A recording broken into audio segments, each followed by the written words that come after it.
بسم اللہ الرحمن الرحیم۔ میری دوستوں سے گزارش ہے کہ ویڈیو کو لائک کریں، شیئر کریں اور چینل کو سبسکرائب کر دیں، ساتھ میں بیل آئیکن کا بٹن بھی دبا دیں تاکہ نئے آنے والی ویڈیوز آپ تک پہنچتی رہیں۔ جس نے ظلم کیا تو ہم ضرور اسے سزا دیں گے، پھر اسے لوٹا دیا جائے گا اس کے رب کی طرف تو وہ اسے عذاب دے گا، براہ سخت عذاب۔ اور جو شخص ایمان لائے اور اچھے عمل کیے تو اس کے لیے اچھا معاوضہ ہے، اور ہم اسے حکم دیں گے اسے احکام بجا لانے کا جو آسان ہوں گے۔ اس ربانی دستور پر عمل کرنا ایمان، تقوی، فطانت، فہم و ذکا، عدل، نیکی اور رحم دلی کی دلیل ہے۔ وعدہ کی پاسداری کا انہیں بڑا خیال تھا، جو وعدہ کرتے پورا کرتے۔ قلعہ اولوباد کے بزنطینی امیر نے جب عثمانی سپاہ کے ہاتھ میں قلعے کی چابیاں دی تو یہ شرط عائد کی کہ کوئی عثمان مسلمان پل سے گزر کر قلعہ میں داخل نہیں ہوگا۔ عثمان نے اس کا پورا احترام کیا اور اس کے جانشینوں نے بھی اس عہد کو نبھایا۔ دولت عثمانیہ کے بانی عثمان بن ارطغرل کی کاروائیاں اور فتوحات اقتصادی و عسکری و یا کسی اور مسلط کے لیے نہیں تھی، بلکہ ان کی غرض و غایت علماء حق، کلمہ حق اور دین اسلام کی ترویج تھی۔ اس لیے مورخ احمد رفیق اپنے انسائکلوپیڈیا التاریخ العلام الکبیر میں لکھتے ہیں کہ عثمان انتہائی درجے کا دیندار تھا۔ وہ جانتا تھا کہ اسلام کی نشر و اشاعت ایک مقدس فریضہ ہے۔ وہ نہایت سنجیدہ اور وسیع سیاسی فکر و نظر کا مالک تھا۔ عثمان نے اپنی سلطنت کی بنیاد اقتدار کی محبت پر نہیں رکھی، بلکہ اس کی بنیاد اسلام کی اشاعت کی محبت پر رکھی۔ مصر اوغلو لکھتے ہیں، عثمان بن ارطغرل اس بات پر گہرا یقین رکھتے تھے کہ ان کی زندگی کا وظیفہ صرف اور صرف علماء کلمات اللہ کے لیے جہاد فی سبیل اللہ کرنا ہے۔ اس نے اپنی تمام ذہنی اور جسمانی قوتیں اس مقصد کی پایہ تکمیل تک پہنچانے کے لیے وقف کر دیں۔ یہ تھی عثمان اول کی بعض اعلیٰ صفات جو در حقیقت ایمان روز آخرت کے لیے تیاری، اہل ایمان کے ساتھ محبت، اہل کفر و عصیان سے نفرت اور جہاد فی سبیل اللہ اور دعوت حق کے ساتھ ان کی محبت کا طبعی ثمرہ تھی۔ یہی وجہ ہے کہ عثمان اپنی فتوحات میں ایشیا کوچک کے علاقوں میں رومی حکمرانوں سے 3 میں سے ایک چیز اختیار کرنے کا مطالبہ کرتے تھے: اسلام قبول کریں، جزیہ دیں یا پھر جنگ کے لیے تیار ہو جائیں۔ اسی وجہ سے بعض لوگ دائرہ اسلام میں داخل ہوئے اور بعض نے جزیہ دینے پر صلح کر لی، لیکن جن لوگوں نے نہ اسلام قبول کیا اور نہ ہی جزیہ دینے پر راضی ہوئے، عثمان نے ان کے خلاف جہاد کیا اور اس میں کسی سستی کا مظاہرہ نہ کیا، اور اسی طرح رومیوں کو نچلے دکھیلتے ہوئے بہت سے علاقوں کو اپنی ملکیت میں شامل کر لیا۔ ایمان اللہ اور در خوف و آخرت کی بدولت عثمان کی شخصیت میں بڑی سنجیدگی اور جاذبیت تھی۔ اسی وجہ سے اس کی قوت اس کی عدالت پر، اس کا اقتدار اس کی رحمت پر، اس کا اغناص کی تواضع پر غالب نہ آئے۔ وہ اللہ کی تائید نصرت کا مستحق بن گیا۔ اللہ تعالیٰ نے اسے اقتدار اور غلبہ کے اسباب مہیا کیے۔ یہ اللہ کریم کا اپنے بندے عثمان پر خصوصی فضل تھا۔ اللہ کریم نے حسن و تدبیر و رائے کثرت، جنوں و ہیبت و وقار کے ذریعے اشیاء کوچک میں انہیں تصرف و اقتدار بخش دیا۔ اللہ کریم کی اسی پر خصوصی نگاہ تھی کہ اس پر توفیق کا دروازہ کھول دیا اور اس کے بلند مقاصد اور اہداف کو پورا کر دیا۔ دعوت اللہ کی محبت کے سبب انہیں بڑے کارنامے سر انجام دیے۔ انہوں نے اپنی تلوار خارشگاہ کے ذریعے جہاں عظیم فتوحات حاصل کیں، وہاں ایمان اور حسن کردار کے ذریعے دلوں کو مسخر کیا۔ جب بھی کسی قوم پر غلبہ حاصل ہوا، اسے حق اور ایمان و اللہ کی دعوت ضرور تھی۔ وہ اپنی سلطنت کے تمام علاقوں اور شہروں میں اصلاح کاموں کی حریف تھے۔ انہوں نے حق و عدل انصاف کی حکمرانی عام کرنے کی کوشش کی۔ انہیں اہل ایمان سے گہری محبت اور سچی لگن تھی، اور جس طرح وہ اہل ایمان کو دل و جان سے چاہتے تھے، اسی طرح اہل کفر و عصیان سے بیر رکھتے تھے۔ دولت عثمانیہ کے بانی امیر عثمان کی زندگی جہاد اور دعوت دین سے عبارت تھی۔ علماء اسلام امیر کو گھیرے رہتے تھے اور سلطنت میں شرعی احکام کی تنقید اور انتظامی امور کی منصوبہ بندی کی نگرانی کرتے رہتے تھے۔ عثمان کی اپنے بیٹے کے نام وصیت آج بھی تاریخ میں موجود ہے، جس کا اہم مطالبہ کر سکتے ہیں۔ اس سے تہذیبی اور شرعی طریقہ کار جس پر بعد میں عثمانی سلطنت قائم رہی کے بعد رہنمائی ملتی ہے۔ عثمان جب بستر مرگ پر تھا تو اس نے اپنے بیٹے کو وصیت کرتے ہوئے کہا کہ اے بیٹے، کسی ایسے کام میں مصروف نہ ہونا جس کے کرنے کا پروردگار عالم نے حکم نہ دیا ہو۔ جب بھی امور سلطنت کی انجام دہی میں کوئی مشکل پیش آئے تو علماء دین سے مشورہ لینا اور ان سے امداد طلب کرنا۔ اپنے بیٹے فرما بردار لوگوں کو اعزاز سے نوازنا، فوجوں پر انعام و اکرام کرنا، کہیں سپاہ اور دولت کی وجہ سے شیطان تمہیں دھوکہ میں نہ ڈال دے، اہل شریعت سے دور ہونے سے احتجاج کرنا۔ بیٹا، اپنے جانتے ہوئے اپنا مقصود رب العالمین کی رضا جوئی اور یہ کہ ہم جہاد کے ذریعے تمام آفاق میں اپنے دین کے نور کو عام کر دیں، لہذا وہی بات کرنا جس میں اللہ کریم کی خوشنودی ہو۔ بیٹے، ہم وہ لوگ نہیں جو قشور کشائی اور لوگوں کو غلام بنانے کے لیے جنگ کرتے ہیں۔ ہم نے زندہ رہنا ہے تو اسلام کی خاطر اور مرنا ہے تو اسلام کی خاطر، اور یہ ہے وہ چیز میرے بیٹے جس کا تو اہل ہے۔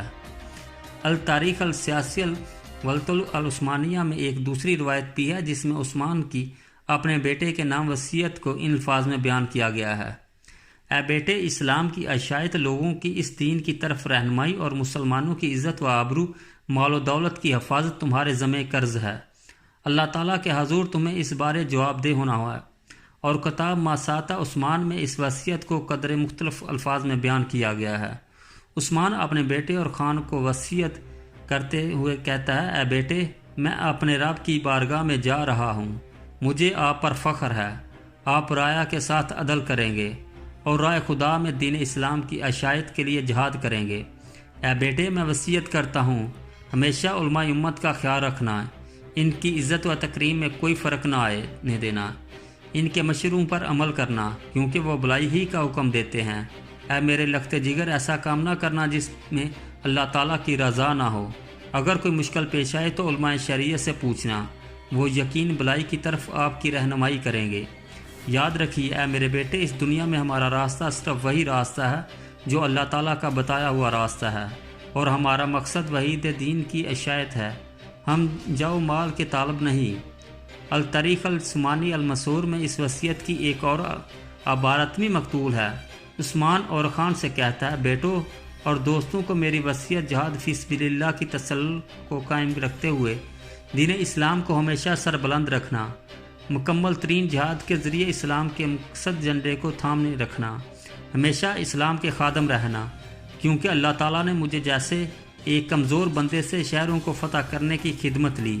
جہاد فی سبیل اللہ، اللہ کے ذریعے کلمہ توحید کو اقصائے عالم میں پہنچا دو۔ میری نسل سے جو شخص بھی حق و عدل سے روگردانی کرے گا، روز حشر رسول اللہ صلی اللہ علیہ وسلم کی شفاعت سے مرحوم رہے گا۔ اے میرے بیٹے، دنیا میں ایک انسان بھی ایسا نہیں جو اپنا سر موت کے سامنے خم نہیں کرے گا۔ مجھے پیغام اجل آ پہنچا ہے، یہ سلطنت میں تیرے حوالے کرتا ہوں اور تجھے اپنے مولا کو سونپتا ہوں، اپنے تمام کاموں میں عدل کرنا۔ یہ وصیت ایک ضابطہ تھی جس پر بعد میں عثمانی عمل پیرا رہے۔ انہوں نے علم و تعلیمی اداروں، لشکر و عسکری اداروں، علماء اور ان کے احترام اور جہاد فی سبیل اللہ کا اہتمام کیا، جس کی بدولت وہ ارجائے عالم میں جا پہنچے اور اسلامی تہذیب و تمدن کو ان دور دراز علاقوں تک پہنچایا جہاں تک اسلامی جھنڈا پہنچا۔ یہ وہ زندہ جاوے وصیت ہے جس میں عثمانی حکمران اپنے دور عروج میں عمل پیرا رہے، اس دور میں جب کہ انہیں مجدود بزرگی اور عزت و غلبہ حاصل تھا۔ عثمان اول جب دولت عثمانیہ کو چھوڑ کر واصل بحق ہوئے تو اس کا رقبہ 16,000 مربع کلومیٹر تھا۔ وہ اپنی نوزائیدہ مملکت کے لیے بحر مرا تک راستہ بنانے میں کامیاب ہوئے، اور اس دور کے دو اہم شہر انزیک اور بورسا جو بیزنطینی سلطنت میں بڑی اہمیت کے حامل سمجھے جاتے تھے، فتح ہوئی۔ دوسری بحث: عثمان کی وفات کے بعد اس کا بیٹا اور خان تخت نشین ہوا اور حکومت اور فتوحات میں اپنے والد ہی کی پالیسی کا اختیار کیا۔ 2727 مطابق 1327 میں اس کے ہاتھی نیتو میت یا فتح ہوا۔ یہ استنبول کے قریب ایشیا کوچے کے شمال مغرب میں واقع ایک شہر ہے جس کا موجودہ نام ازمیت ہے، اور خان نے یہاں پہلی عثمانی یونیورسٹی قائم کی اور داؤد کیسرا کو اس کا پرنسپل مقرر کیا، جو عثمانی علماء میں بڑی شہرت رکھتے تھے، اور انہوں نے مصر سے علوم کی تحصیل کی تھی۔ اور خان نے اپنے دور کے تقاضوں کے مطابق ایک لشکر بھی تشکیل دیا اور اس سے مستقل لشکر کی حیثیت دی۔ سلطان اور خان رسول اللہ صلی اللہ علیہ وسلم کی اس بشارت کو پورا کرنا چاہتے تھے جو آپ صلی اللہ علیہ وسلم نے فتح قسطنطنیہ کے بارے میں دی تھی۔ انہوں نے نہایت ہی اہم حکمت عملی ترتیب دی جس کے مطابق بیزنطینی دارالحکومت کا یکبارگی مشرق و مغرب دونوں سے محاصرہ کرنا تھا۔ اس منصوبہ بندی کو عملی جامہ پہنانے کے لیے اور خان نے اپنے بیٹے اور ولی عہد سلیمان کو بھیج کر وہ تنگنائے درد نیل کو عبور کر کے بعض مغربی گوش میں موجود مقامات پر قبضہ کر لے۔ 758 میں سلیمان نے رات کے اندھیرے میں 40 مسلمان گھوڑ سواروں کے ساتھ اس تنگنائے کو عبور کیا، مغربی کنارے پر پہنچ کر لنگر انداز رومی کشتیوں پر قبضہ کر لیا اور انہیں مشرق کنارے پر لے آیا۔ وجہ یہ تھی کہ عثمانیوں کے پاس اس دور میں بحری بیڑا نہیں تھا، کیونکہ اس کی سلطنت ابھی تک اپنے ابتدائی مراحل میں تھی۔ مشرقی کنارے پر پہنچ کر سلیمان نے اپنی فوجوں کو حکم دیا کہ وہ ان کشتیوں میں سوار ہو کر یورپی سال پر پہنچ جائیں۔ سو ایسا ہی ہوا۔ مسلمانوں نے یورپی سال پر پہنچ کر قلعہ ترنیب کی بندرگاہ غالیبو تھی، جس میں قلعہ جناکلا، ابسالہ اور روستو واقعات تھے، پر قبضہ کر لیا۔ یہ تمام شہر اور قلعے تنگ نائے درد نیل پر واقع تھے اور جنوب سے شمال کی طرف دور تک پھیلے ہوئے تھے۔ اس طرح سلیمان نے ایک بہت ہی بڑا اقدام کیا جس سے ہر اس شخص کو فائدہ پہنچا جس نے فتح قسطنطنیہ کے لیے کوشش کی۔ سلطان اور خان کی زندگی کا ایک اور اہم کارنامہ اسلامی لشکر کی تاسیس اور اسے ایک خاص فوجی نظام کا پابند بنانے کے لیے منصوبہ بندی کرنا۔ یہ لشکر کئی یونٹوں میں منقسم تھا، ہر یونٹ میں 10، 100 یا 1000 سپاہی تھے۔ مال غنیمت کا 5واں حصہ اس لشکر پر خرچ ہوتا تھا۔ یہ ایک باقاعدہ فوج تھی۔ اس سے پہلے صرف جنگ کے وقت لوگوں کو رضاکارانہ جمع ہوتے تھے، کسی باقاعدہ فوج کا انتظام نہیں ہوا تھا۔ اور خان نے اس لشکر کے لیے چھاؤنیاں بنائیں جہاں انہیں جنگ کی ٹریننگ دی جاتی تھی۔ انہوں نے ایک اور لشکر کا بھی اضافہ کیا جو اکشاریہ کے نام سے پہچانا جاتا ہے۔ اس میں ان 9 مسلموں کو بھرتی کیا گیا جو سلطنت کی حدود کے وسیع ہو جانے کی وجہ سے عثمانی سلطنت کے شہر بن گئے تھے اور غیر مسلم اسلام دشمن طاقتوں کے ساتھ جنگ میں مسلمانوں کی کامیابیوں اور مفتوحہ علاقوں میں بسنے والے لوگوں کی ایک بہت بڑی تعداد کے اسلام میں داخل ہو جانے کی بدولت کافی تعداد میں اسلام قلم رد میں آباد تھے۔ اور خان نے انہیں مسلم سپاہ میں شمولیت کی دعوت دی اور اسلام کی اشاعت کے سلسلے میں ان کی خدمات حاصل کی۔ اسلام قبول کرنے کے بعد ان 9 مسلموں کو دینی تعلیم دی جاتی تھی اور جب ان کی فکری و حربی تعلیم و تربیت مکمل ہو جاتی تو انہیں مختلف جہادی مراکز میں بھیج دیا جاتا تھا۔ علماء و فقہاء نے اپنے سلطان اور خان سے مل کر یہ کوشش کی کہ ان کے دل میں جذبہ جہاد واسطہ دین و فتوحات کا شوق اور شہادت فی سبیل اللہ کی محبت پیدا کی جائے۔ اس لیے جب وہ کسی میدان جنگ میں اترتے تو ان کا نعرہ ہوتا تھا غازی یا شہید۔ کئی متعصب تاریخ نگاروں کا خیال ہے کہ انکشاری فوج نصرانیوں کے ان بچوں سے بنائی گئی تھی جو ان کے والدین سے چھین کر جبراً مسلمان بنائے گئے تھے۔ کہتے ہیں کہ اس کے لیے باقاعدہ ایک نظام اور قانون تھا۔ ان کے خیال میں اس نظام کو دستوری نظام کہتے تھے۔ ان کے بقول اس نظام کے مطابق نصرانیوں سے بچوں کی صورت میں اسلامی شرعی ٹیکس لیا جاتا تھا جس بچہ ٹیکس کا نام دیا جاتا تھا اور کبھی اسے بچوں کا ٹیکس کہا جاتا تھا، اور اس قانون کے تحت مسلمان اس بات کے مجاز تھے کہ وہ ہر شہر اور نصرانی دیہات سے مال غنیمت میں خمس کے طور پر 5 بچوں کو پکڑ کر زبردستی مسلمان بنا لیں۔ ان متعصب طریق نگاروں میں جنہوں نے حقیقت مسخ کرنے کی کوشش کی ہے کہ رل برکلمان جونز اور اب کے نام خاص طور پر قابل ذکر ہیں۔